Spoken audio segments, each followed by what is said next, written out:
heterogéneo siendo el hallazgo más habitual por el aumento de andrógeno. ¿Y qué es un andrógeno? ¿Qué es un andrógeno? Es una hormona masculina. Entre los síntomas habituales vamos a tener una irregularidad menstrual, hirsutismo, signos de hiperandrogenismo como ser hirsutismo, acné y alopecia o alopecia. Alteraciones en la menstruación tenemos oligorrea, amenorrea o anovulación. Uno de los diagnósticos diferenciales que ustedes van a tener con el síndrome de ovario poliquístico es el famoso síndrome de Cushing. ¿Y qué es el síndrome de Cushing? Es una elevación de los corticoides a nivel sanguíneo. Entre ellos tenemos el cortisol. Y el cortisol se va a caracterizar por una carga llena, amenorrea, obesidad, acné, lo mismo que el síndrome de ovario poliquístico. Otra patología que podemos diagnosticar como diagnóstico diferencial es el hipotiroidismo. ¿Cuál es la fisiopatología? Se dice que la insulina resistente o una hiperglicemia o una hiperinsulinemia compensada es el núcleo central de esta patología. Se dice que entre el 50 y el 70% de las mujeres van a presentar síndrome de ovario poliquístico. La presencia de síndrome de ovario poliquístico es mayor riesgo a obesidad y a complicaciones inherentes a la misma. ¿Y cuáles son las complicaciones de la diabetes?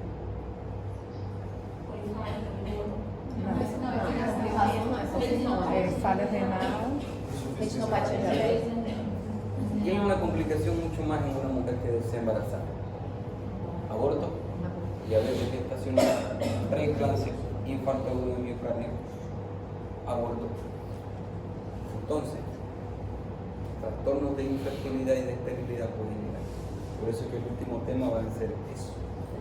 La obesidad, alrededor del 50% de las mujeres van a presentar. Y una obesidad abdominal, un 40% con pacientes que tienen síndrome de ovario poliquístico. Entonces, la intolerancia a los hidratos de carbono, diabetes tipo 2 o síndrome metabólico, como ustedes quieran llamarlo, van a presentar anomalías en el hidrato de carbono. Entonces vamos a tener una resistencia a la insulina, lo cual va a aumentar el riesgo de fertilidad o de tener una menstruación como debe ser. Entre el 30 y el 40% de las pacientes que presentan síndrome de ovario poliquístico van a tener intolerancia a los hidratos de carbono. Y entre un 7.5 a un 10% van a desarrollar diabetes tipo 2. ¿Y cuáles son estos problemas? Diabetes gestacional, como les dije, sangrado uterino, abortos espontáneos, hipertrigliceridemia, aumento del LDL y disminución del HDL. ¿Cuál es el bueno y cuál es el malo? Colesterol. HDL é o... ¿Cuál es el bueno? é o ruim. O HDL é o bom. Problemas HDL é o cardiovasculares. ruim, que hoje Deus É, hoje leva. Deus leva, né? E hoje é Deus leva. e logo Deus leva. Los riesgos Hoje Deus leva é o cardiovasculares ruim. son É ruim. dislipidemia, hipertensión, aumento de la hemociteína, proteína C reactiva y un aumento del estrés oxidativo. Riesgo de cáncer, cáncer de endometrio en mujeres con síndrome de ovario poliquístico, obesas, cáncer de mama, infertilidad. Entonces existe ahí una gráfica, entonces que a mayor cantidad de andrógeno hay un aumento de la LH y una disminución de la FSH. Entonces vamos a tener una alteración de lo que es el ciclo menstrual. Por ende, problemas de síndrome de ovario poliquístico. Al aumentar la frecuencia de liberación de hormonas liberadoras de gonadotrofina, ¿dónde se liberan estas hormonas?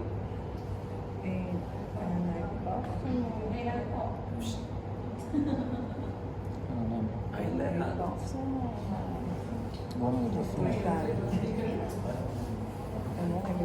Eu acho que é na hipófise. Na glândula pituitária. Hipófise, eu acho.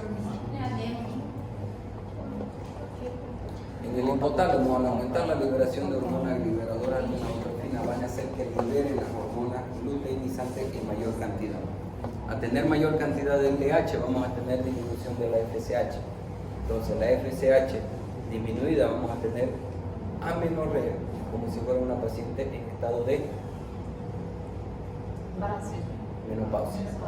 Mayor cantidad de estrógeno, disminución de progesterona, disminución de FSH, aumento de estrógeno y aumento de LH. Entonces la paciente se va a sentir en estado de amenorrea. Entonces, a una deficiencia de la FSH va a aumentar ¿qué hormona? Testosterona. Entonces, al haber mayor cantidad de testosterona, la mujer se va a volver masculina, entre comillas. Hirsutismo, acné, obesidad, cara en luna llena. Entonces, la paciente va a desarrollar síndrome de ovario poliquístico. ¿Y cuál es el tratamiento? Olvídense de los anticonceptivos. Estilo de vida, né? Mudança. Estilo de vida, una buena dieta, ejercicio, dejar de fumar, É isso. una dieta equilibrada. Y como alternativa, tienen un medicamento que se llama metformina. ¿Y qué es la metformina? É um medicamento pediátrico. ¿Qué familia pertenece? Les pregunté. Bioamidas. Libenclamida. ¿Y de cuánto viene? 850. Solo de 850. Que eu conheço, sim. Viene de 850 500 y de de 850. Sabia nem Y que tinha. XR. O XR, que es de liberación prolongada. Essa aqui, você pode tomar 2,850. Y actualmente, ¿qué es lo que existe? ¿Consiguió? 21. Manda os lados. Solo el cable. ¿Qué es lo que pasa? Es que el niño tiene adaptado y ya Y no puede- puede conectarse inalámbricamente ahí. Si es HP, no sé. Mac. Si se puede, no tengo ningún problema. Mas o que o doutor faz é botar do celular dele lá. Que cuando hay muchas conexiones ya no puede. Solo es el cable lo que quería. Solo me mandaron el programa y eso no me quiero. No, pero si se puede adaptar, digamos, aquí a allá, yo no tengo problema.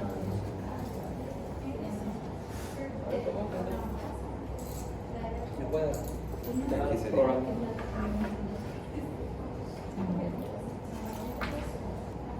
Ah, o meu não tem como pausar. Vou deixar rodando.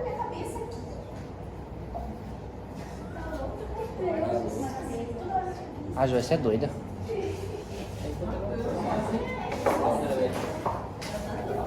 Ah, Dudu, tem como começar de novo? Teu único celular tem 27. Ah, mas ele é rapidinho pra dar os slides dele.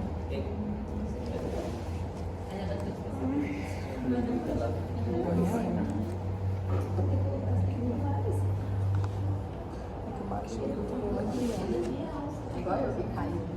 Está instalarlo como administrador.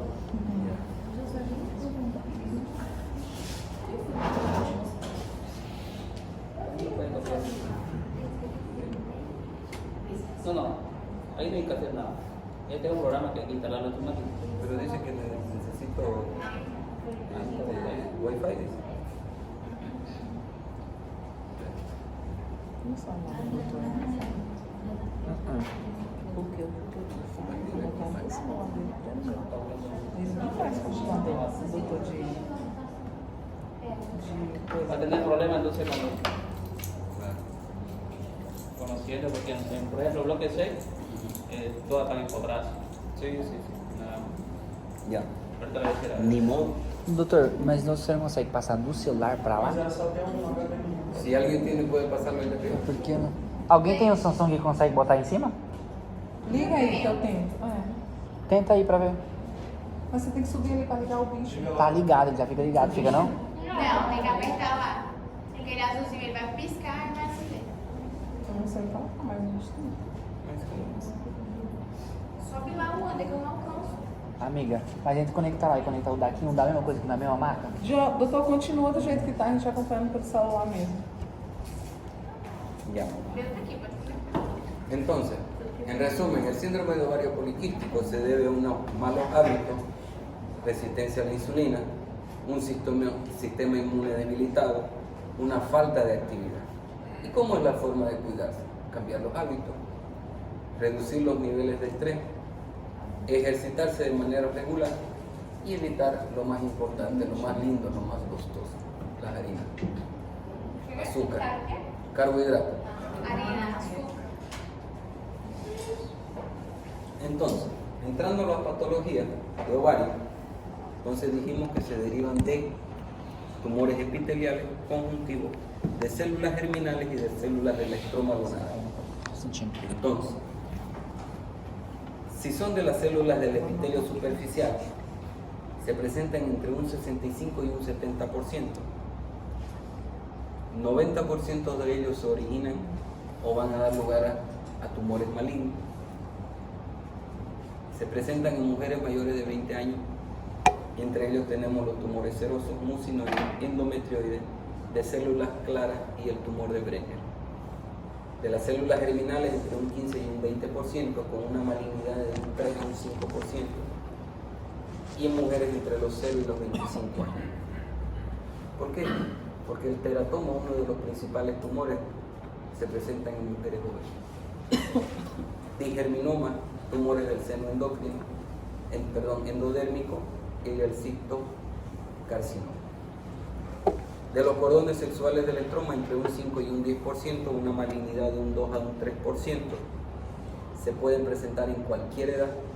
Tenemos los fibromas, tumores de células de la granulosa y los tumores de la septolis ley. Y las metástasis de ovario, que es un 5%, con una malignidad de un 5% y la edad de varía. Hablemos de los tumores epiteliales. Entre ellos, como dijimos, hablamos del cistoadenoma seroso, el mucinoso y el tumor de Brenner, que los dije anteriormente. Los tumores conjuntivos, que son los miomas y los fibromas, que es la misma composición del tumor de ovario. Los tumores de estructuras embrionarias, que son el teratoma, que son derivados de las 3 capas germinales. Los tumores del estroma gonadal, que son los tumores de la granulosa, que al corte son de aspecto amarillento, sólido, y son tumores feminizantes, que se puede presentar en hombres también. Los tecomas, que son tumores de células tecales, sólidos, de diámetro variable, de color amarillento, de igual manera tumores feminizantes. Los arrenoblastomas es complejo, de tamaño variable, produce andrógeno y determina la virilización en una mujer. Como les dije anteriormente, las complicaciones son las torsiones, necrosis, ruptura, supuración y hemorragia. La clínica dependerá del tamaño del tumor. Si tenemos un tumor pequeño, generalmente el cáncer de ovario es asintomático. Tumor maligno. El tumor maligno es asintomático y se descubre generalmente por un accidente o por un control habitual. Pero los tumores benignos son muy sintomáticos porque son de crecimiento rápido, de gran tamaño, que dificultan la defecación, la micción y una sensación de llenura, de complacencia y pesadez. ¿Cómo se realiza el diagnóstico? ¿Cómo van a diagnosticar una patología de ovario? Ecográficamente. También tenemos lo que son otras imágenes de ayuda o de apoyo, que es la tomografía axial computarizada, resonancia magnética, laparoscopía. La laparoscopía, ¿por qué laparoscopía? ¿Cuál es el beneficio de una laparoscopía? Minimamente invasiva. ¿Qué más? Es diagnóstico y tratamiento al mismo tiempo. Pero si estamos ante una sospecha de una patología maligna, ¿qué es lo que necesitamos dentro del quirófano? Una muestra. Ya. ¿Qué más? El patólogo. De nada le sirve tener la muestra. Eso se llama biopsia por congelación. La biopsia por congelación, tú obtienes la muestra en ese momento, el patólogo está dentro, procesa y entre unos 30 a 40 minutos te da el diagnóstico. Puede ser maligno o benigno y ya tú procederás a hacer el tratamiento. Si es maligno y ves que es operable, se transforma la cirugía en una... ¿Cómo? No. Estamos en una laparoscopía, se va a transformar en una cirugía abierta. Se llama laparotomía escleral. ¿Ok? Por eso es que el tratamiento siempre va a ser quirúrgico, translaparoscópico o laparotomía exploradora. Se agregará la biopsia por congelación intraoperatoria si existiera hecho de malignidad. Ese es un ovario, si están viéndolo, en una característica normal. Los redonditos negros, ¿qué consistiría? ¿En qué consiste? Quistes.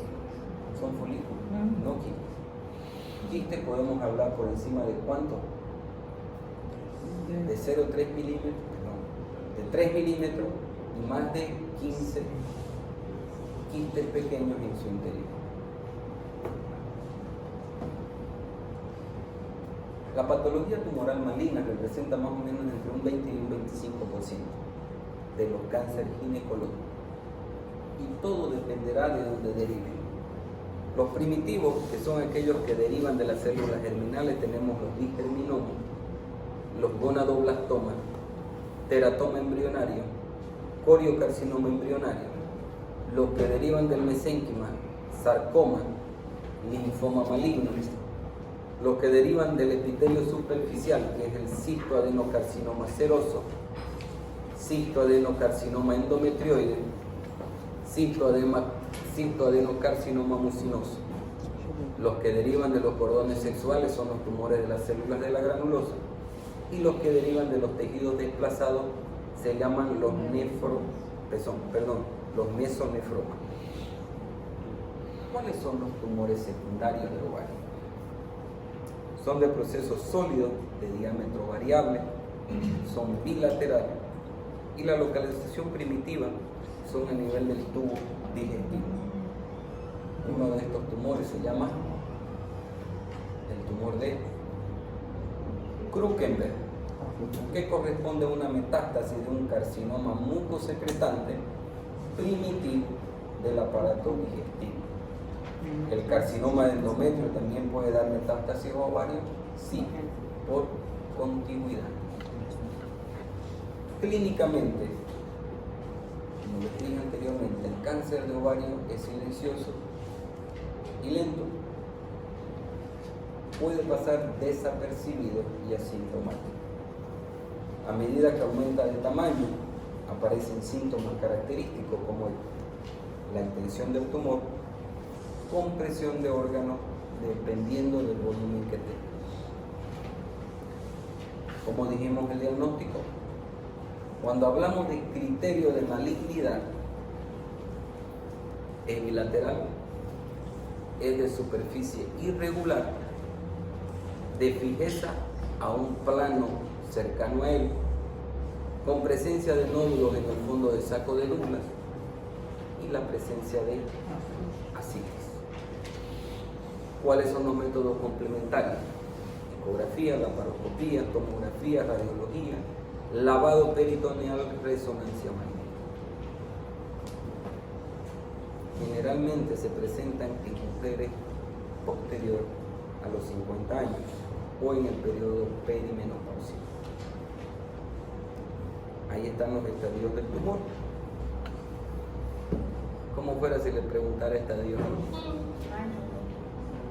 si con la clínica se... Deus me livre, pergunta não. Chinelo, ¿Cuál es el tratamiento? dependiendo de la estadificación del tumor, podrá ser quirúrgico, quimioterápico o radial. Pode ser os dois também. Tipo radioterapia e cirurgia. Claro, pero no lo vas a hacer al mismo tiempo. Não. O sea, Começa anteriormente, com um, aí regride e vai para outro. a ver, ¿cuál es el concepto de quimioterapia? ¿Qué es quimioterapia? Tipo, é um pouco de várias drogas, né? Venosa, de forma venosa. ¿Cuál es la finalidad de la quimioterapia? Reduzir o tamanho do tumor. Eu acho que reduziu o avanço do tumor. Más que todo es altera el sistema inmunológico de la célula. Y lo que hace es disminuir la defensa de la célula para que el mismo cuerpo ingrese para que combata. Entonces, ¿por qué tú crees que todo paciente quimioterápico es inmunodeprimido? Precisamente por eso. Já tá com as boas, as sanas e mais. Exactamente. Entonces, cae todo, hasta el ánimo. ¿Por qué? El tratamiento de quimioterapia se llama un tratamiento local, un tratamiento sistémico. ¿Por qué sistémico? Porque tú colocas el medicamento por la vena y viaja por todo nuestro organismo. La radioterapia es un tratamiento local, donde tú vas a controlar las células que posiblemente hayan quedado como permanentes. Anteriormente se hacían las famosas radioterapias intraoperatorias. Entrabas a cirugía, abrías el abdomen, retirabas el tumor y entraba a la máquina para hacer la radioterapia. Se vio que no existe mucho beneficio, no hay gran diferencia exactamente. Ya no hay gran diferencia con ese tipo de tratamiento. Posteriormente sí, pero preferible primero hacer quimioterapia o cirugía y después hacer radioterapia. Porque la radioterapia te produce una fibrosis dentro, entonces ya tú no vas a poder ingresar al quirófano. Imagínate un tejido fibrótico acartonado, pegado entre intestino y todo lo demás, imposible. La braquiterapia es por debajo de la vagina. La pones a la mujer en posición dicotómica y le introducen un material radioactivo dentro de la vagina, entonces disculpen la expresión, pero va cocinando todo por dentro, como un frango asado. Siguen la siguiente diapositiva. ¿Cómo son los cánceres ginecológicos? Cáncer de ovario. Esta es una tabla que se hizo, si no me equivoco, en España. ¿Cómo? Faz tempo. Começo não. Gente, essa foto aí, ó. Amiga, a foto, a última foto do slide do lado. Ya, el cáncer de ovario, esto es a nivel de España, es una estadística. Es el segundo cáncer, el 33%. Se detecta en etapas avanzadas, imagínense en un 80% en un país ya desarrollado. La detección es una complicación, sus síntomas son poco específicos. El cáncer es agresivo y con menos probabilidad de curación, más frecuente tener entre los 50 y los 75 años. Cáncer de cervix ocupa el tercer lugar con una incidencia y una mortalidad elevada. Por lo general se detecta en etapa temprana. Los factores de riesgo, el famoso HPV, la prevención es el... ¿Qué? La vacuna. Y el cáncer de endometrio, que ocupa el primer lugar, se identifica en etapas iniciales en un 90%. Los exámenes pélvicos rutinarios rara vez detectan esta enfermedad. Se presenta en mujeres pre y postmenopáusicas, entre los 40 años. Su tasa de curación es muy elevada, afortunadamente. La gran mayoría de estos cánceres se manifiesta con dolor al orinar, dolor en las relaciones sexuales, sangrado o secreción sin relación o el periodo y dolor en el área pélvica. Como les dije, el tratamiento es quirúrgico, braqui, farmacología o radiación. ¿Alguna pregunta? Uno. múltiples. epitelial y superficiales son los mismos. Parecido. No. No. No sé. Son estos dos. ¿Quieren que siga avanzando? Não. Tengo más para hablar de Não, ovário. não, tá ótimo. Obrigada. Aí eu queria começar